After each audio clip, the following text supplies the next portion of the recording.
자녀들이여 주 안에서 부모에게 순종하십시오. 이것이 옳은 일입니다. 내 아버지와 어머니를 공경하라. 이것은 약속 있는 첫 계명으로 그러면 네가 잘 되고 땅에서 장수하리라고 약속돼 있습니다.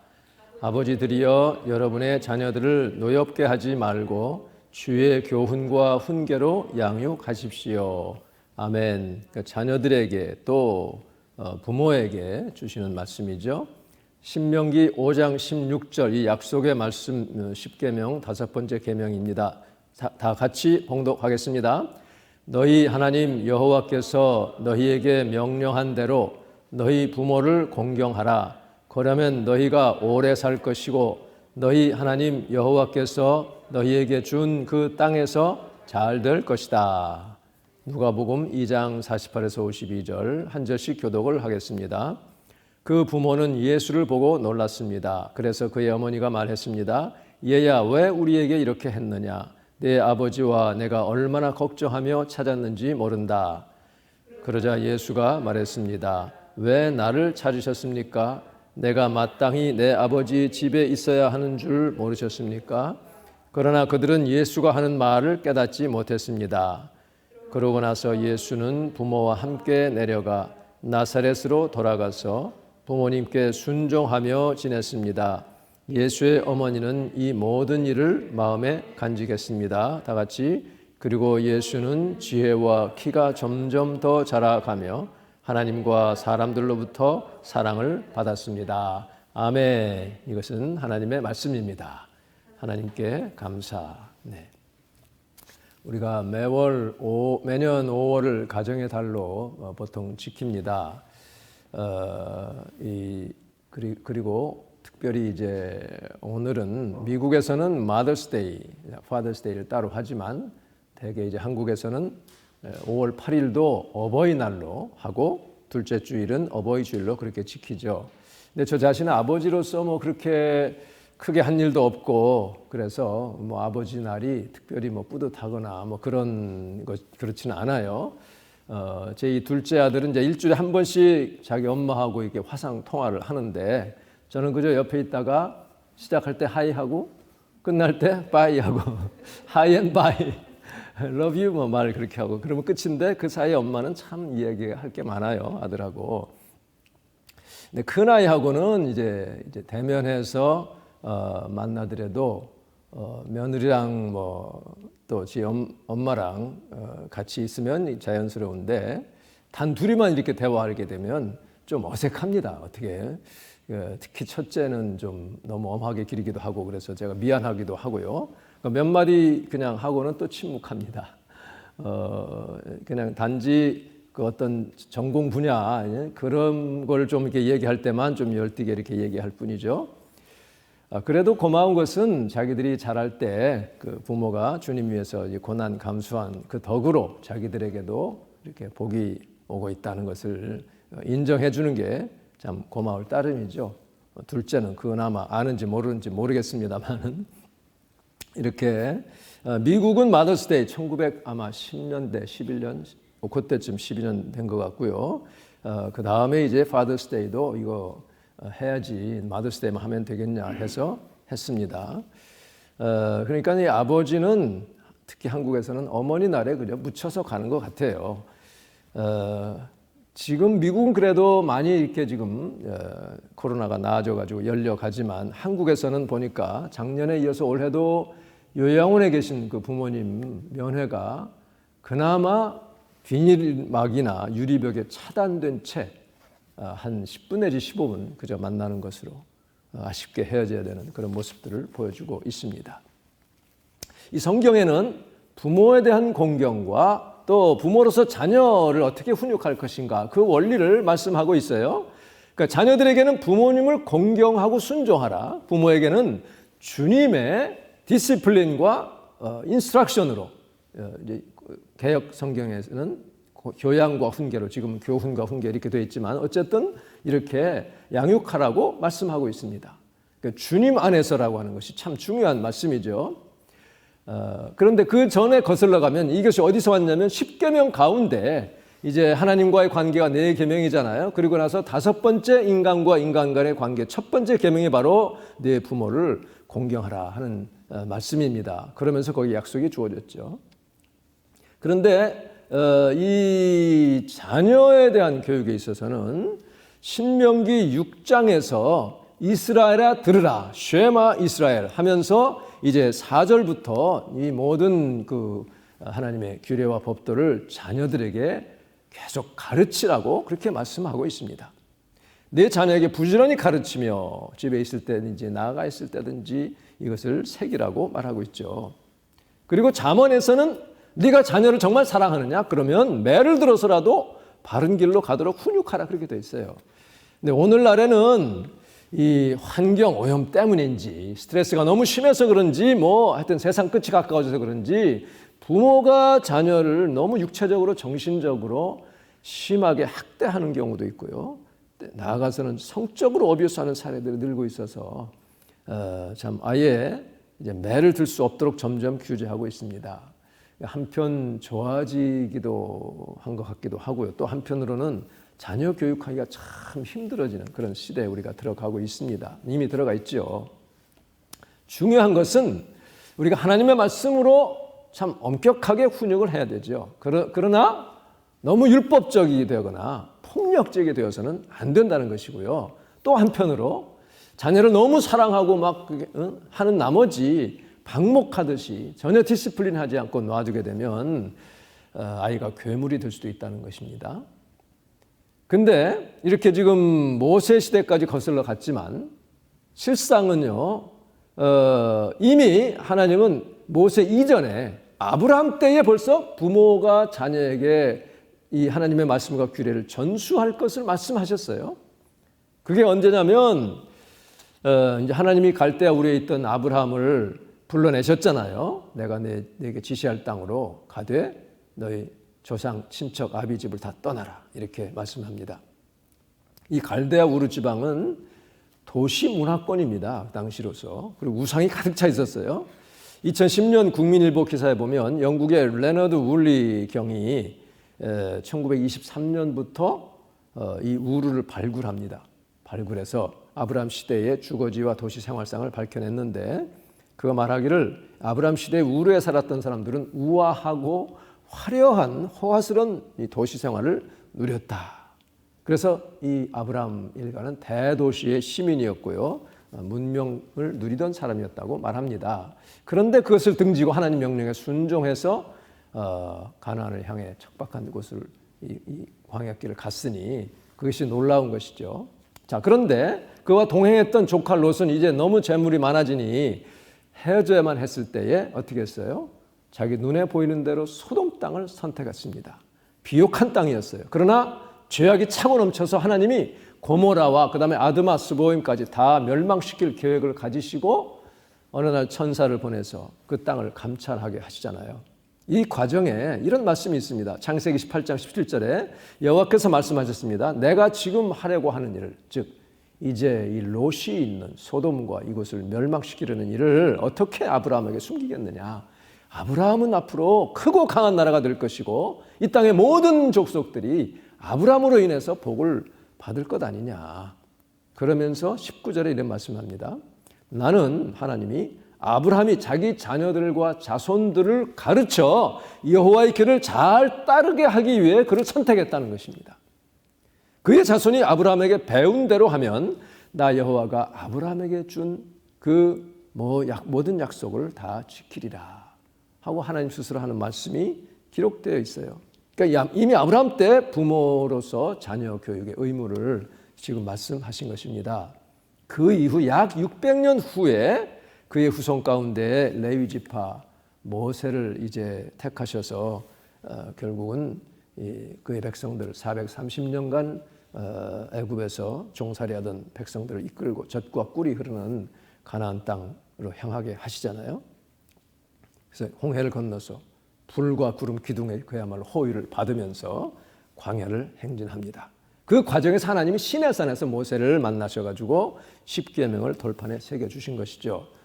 그러면서 1에서 4계명까지는 약속이 없었으나 다섯째 계명에서 처음으로 약속을 첨부하십니다. 너희가 오래 살 것이고 너희 하나님 여호와께서 너희에게 준 그 땅에서 잘 될 것이다.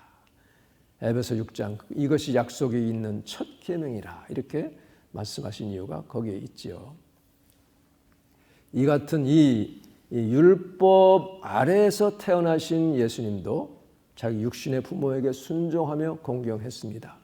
지금 누가복음 오늘 읽은 말씀과 같이 이 12살 되었을 때에 그 부모를 따라서 예루살렘으로 가죠. 이미 그때는 예수가 율법에 대한 탁월한 식견이 있었어요. 아버지 요셉에게도 배웠을 것이지만 하나님께 직접 배웠을 거예요. 왜냐하면 이미 그때 소년 예수는 예루살렘 성전이 자기 아버지 집이라는 것을 알고 있었거든요. 그거는 아버지도 몰랐던 사실입니다. 아버지에게 배운 게 아니에요. 그렇지만 그는 집에 가서는 육신의 부모님께 순종하며 받들었다. 이렇게 말씀하고 있습니다. 아버지 어머니에게 내가 지금 내 아버지 집에 있어야 될 줄을 모르셨나요? 하고 그 12살짜리가 가볍게 부모를 꾸지람을 합니다. 이 대화가 너무 중요하기 때문에 이 예수님의 청소년 시절에 대한 기록은 요 딱 하나 나옵니다. 어린 아기였을 때를 제외하고는 성장기에 관한 유일한 기록으로 남아 있습니다. 우리가 여기서 부모와의 관계에서 부모 자식 간의 그 관계에서 반드시 기억해야 될 것이 있습니다. 신령한 일, 영적인 그 자산은 결코 포기하거나 가볍게 취급해서는 안 된다는 것입니다. 예수님이 부모를 공경했지만 그의 영적인 이 신적인 신분과 위치에 대해서는 분명하게 선을 그었어요. 내 아버지 집에 있어야 될 줄을 모르셨습니까? 그리고 지난번에 본 것처럼 가나 그 혼인잔치에서도 여자요. 내 때가 아직 아니에요. 왜 우리를 당신과 나 이것과 무슨 상관이 있습니까?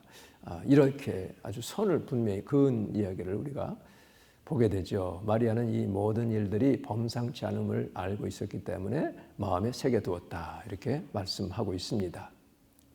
그러니까 우리가 육신의 부모를 공경하고 잘 모시지만은 그 부모가 예수를 믿지 못하게 하고 교회 못 다니게 할 때는 그냥 순응하는 것이 순종이 아니라는 것이죠. 이미 예수님을 만났고 그 안에 성령이 안에 계시면요. 누가 우리 막아도 그건 더욱 불타오르는 것이 바로 성령의 역사이죠. 예수를 만난 사람의 그 불붙는 그 역사입니다.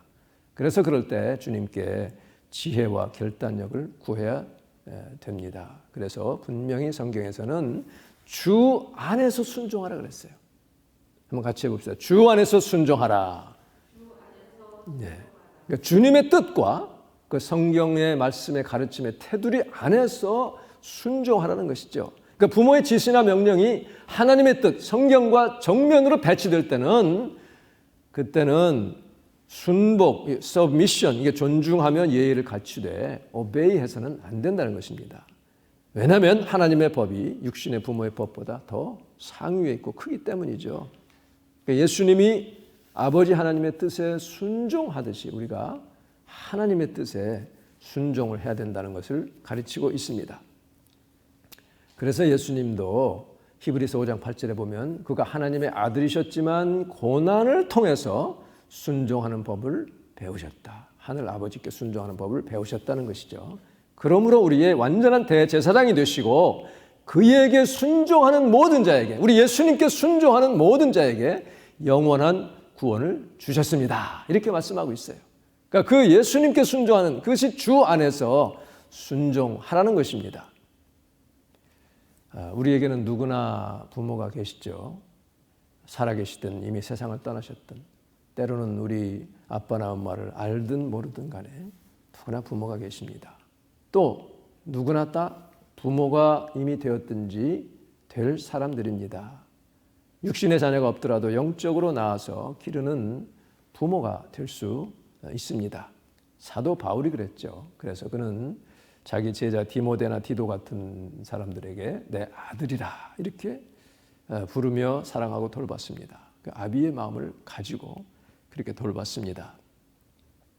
그러니까 우리가 이 자녀로서 부모님을 주 안에서 순종하고 공경하라는 것이 주님의 명령인데 그 명령만 내리신 것이 아니고 복도 함께 약속을 하셨어요. 땅에서 잘 될 것이요 장수하리라. 그런데 이미 부모님을 이 세상을 떠나셨거나 여러 가지 연유로 섬기지 못할 처지에 있는 경우에는 어떻게 하겠습니까? 그럴 때 참 이 부모님과 비슷한 처지에 계신 분들, 그런 분들을 부모 모시듯이 또 잘 섬기는 것도 한 가지 방법이 될 수가 있지요. 저는 이미 부모님이 모두 하늘나라로 가셨기 때문에 뭐 이제 더 이상 효도하려고 해도 할 수가 없습니다. 우리 장인 장모님도 아직 살아계시지만 너무 멀리 계시니 제대로 또 효도를 못해요. 그래서 대신 참 전에 섬기던 교회 그 원로 목사님을 어떻게든 좀 잘 섬기려고 노력을 합니다. 물론 친부모와 같이 똑같이 할 수는 없죠. 그분에게도 자녀가 있으니. 그렇지만 어떤 생신따라든지 또 성탄절 이런 때 전화도 드리고 또 이렇게 찾아뵙기도 하고 그렇게 하고 있습니다. 성경에 많은 어머니들이 있는데 그 중에 참 모범되는 분이 한나 아니에요? 한나. 그건 자기가 소원한 대로 아기가 졌을 때였을 때에 하나님 전에 그 아이를 바치죠. 성막지기로 아예 내놓습니다. 엘리 제사장 겸 그 사사의 종으로 하나님께 바칩니다. 그러니까 그 엄마의 마음이 기도해서 낳은 아들인데 얼마나 애잔했겠어요. 그러나 그것이 하나님의 뜻이고 이것이 이 아이의 장래를 보장받을 수 있는 이 장래에 정말 귀한 복이 된다는 것을 알았기 때문에 자기 품에 데리고 있지 않고 하나님께 맡기는 모습을 우리가 보게 됩니다. 우리 노래 잘 아시는 노래죠. 어머니의 마음 그 노랫말을 보면 참 마음이 얼마나 참 감동이 되는지 모릅니다. 나실 제 괴로움 다 잊으시고 기르실 제 밤낮으로 애쓰는 마음 진자리 마른 자리 갈아 누시며 손발이 다 닳도록 고생하시네.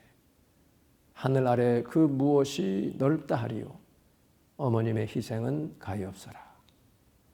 어려선 안고 업고 얼러주시고 자라선 문 기대어 기다리는 마음. 참 우리가 그 엄마의 마음을 몰라요. 막 나가 돌아다니고 그냥 맛대로 지내다가 걱정하는지도 모르고 회사 들어오기도 하고 그렇습니다.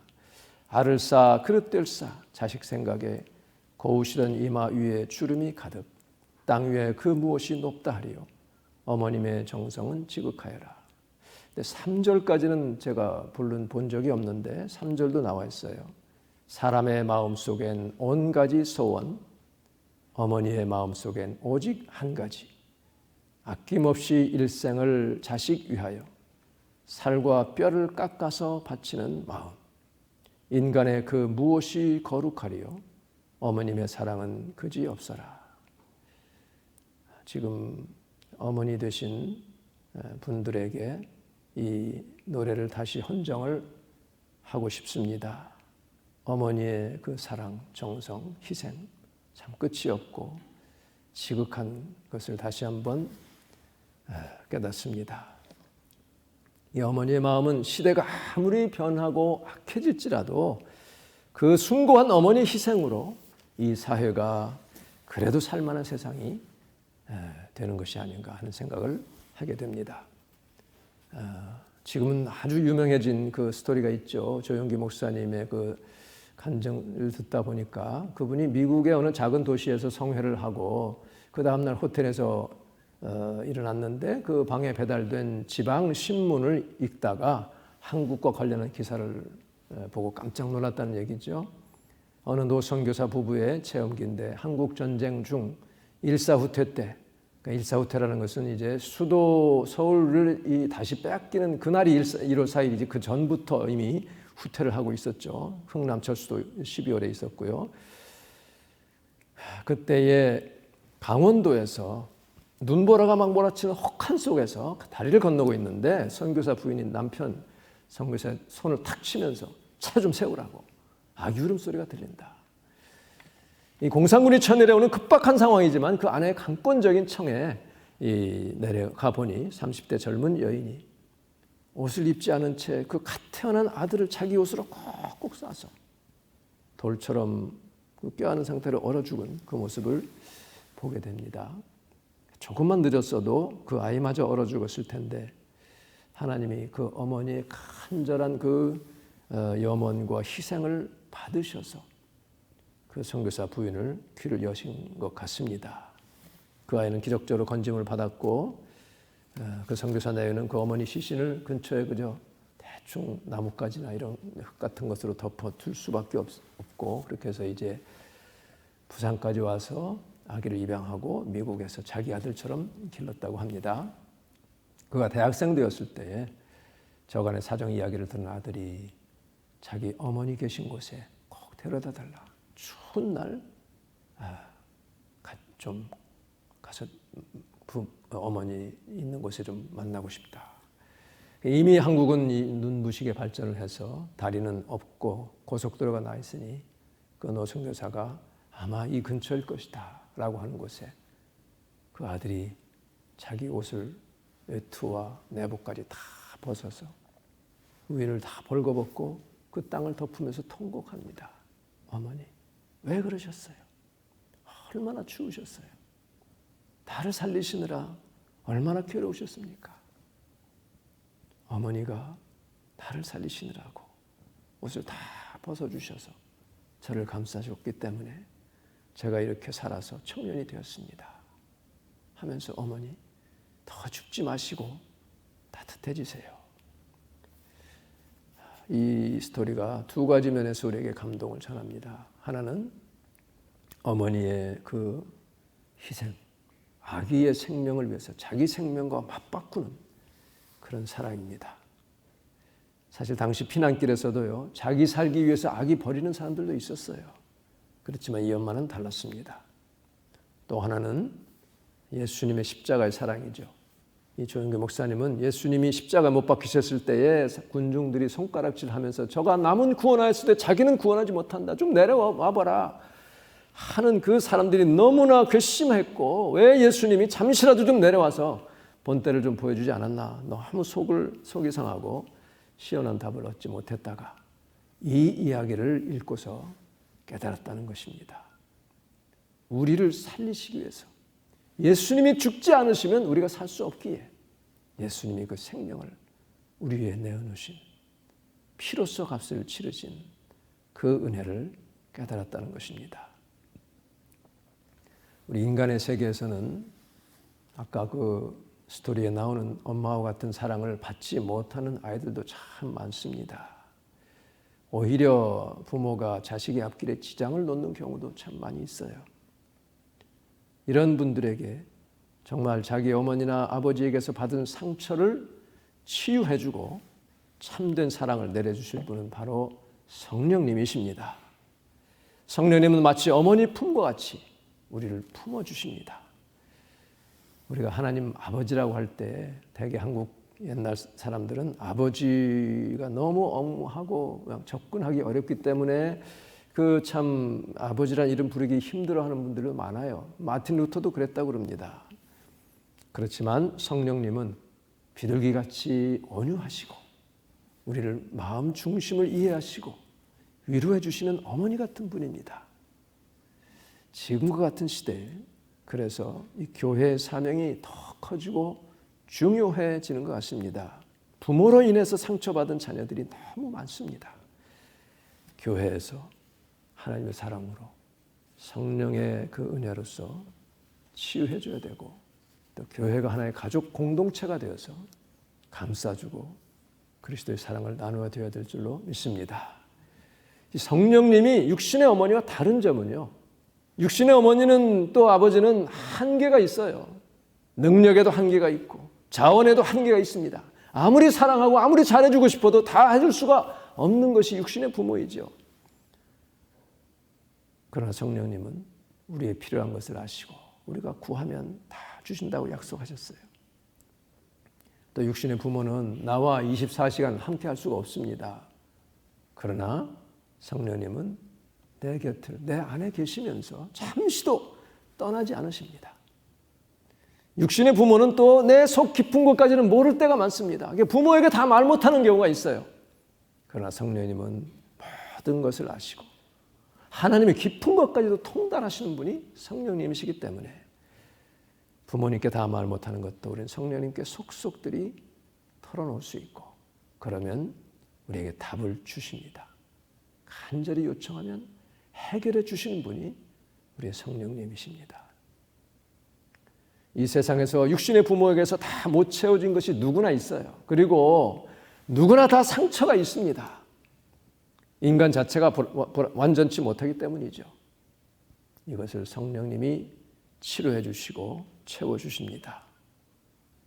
우리 주님의 사랑이 육신 부모의 사랑보다 훨씬 크고 높습니다.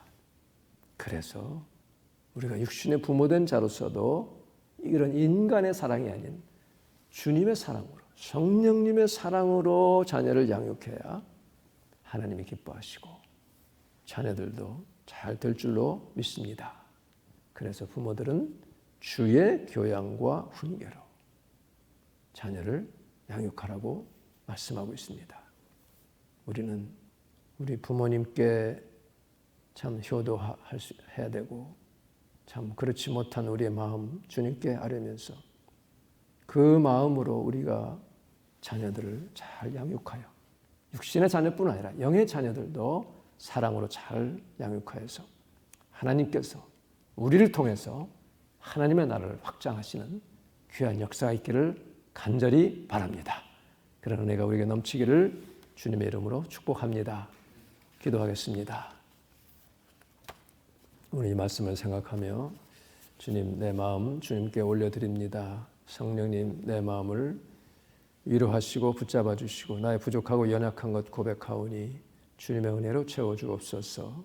또 육신의 자녀뿐 아니라 영의 자녀들도 잘 낳고 기를 수 있는 저희가 되기를 위해서 함께 합심하여 기도하겠습니다. 거룩하신 하나님, 은혜를 감사합니다. 오늘 어버이 주일을 저희에게 허락하시고 하나님의 말씀을 내려주시니 감사합니다. 주님, 우리는 아무리 자녀들에게 좋은 것 해주고 싶고 잘 해주고 싶어도 우리의 성품이 온전치 못하고 우리의 능력이 부족하여 다 해주지 못하는 아쉬움이 있습니다. 또한 우리의 부모님께도 온전히 참 공경하지 못하고 불순종하고 어그러졌던 적도 많은 것을 고백합니다. 주여, 저희들을 불쌍히 여겨주시고, 주여 하나님, 우리의 남은 생에 정말 하나님의 뜻대로 성령님의 사랑으로 우리 자신 치유를 받게 하시고 또 많은 상처받은 자들을 치유할 수 있는 저희가 되게 하여 주시옵소서. 주여, 우리가 육신의 자녀뿐 아니라 영의 자녀들도 많이 낳고 기르기를 원합니다. 오직 주님의 교양과 훈계로 잘 양육할 수 있는 저희가 되게 하여 주시옵소서. 거룩하신 하나님, 은혜를 감사합니다. 주님의 말씀을 따라 말씀대로 순종하며 잘 양육하는 저희가 되게 하시고 또 우리 부모님을 공경하여 하나님이 내려주시는 복을 받아 누리는 저희가 되게 하여 주시옵소서. 예수님의 이름으로 기도하옵나이다. 아멘. 지금은 우리 주 예수 그리스도의 크신 은혜와 하나님의 무한하신 사랑과 성령님의 감동 감화 충만케 하심이 오늘 어버이 주일을 맞이하여 우리의 어머님께, 우리 부모님께 감사하며 우리를 지극히 사랑하시는 그 성령님의 사랑 안에 거하여 우리도 많은 영적인 자녀들을 낳고 기르기를 원하며 주의 사랑으로 자녀를 양육하기를 원하는 사랑하는 주님의 백성들 위에 이제로부터 영원히 함께 있어지이다. 아멘.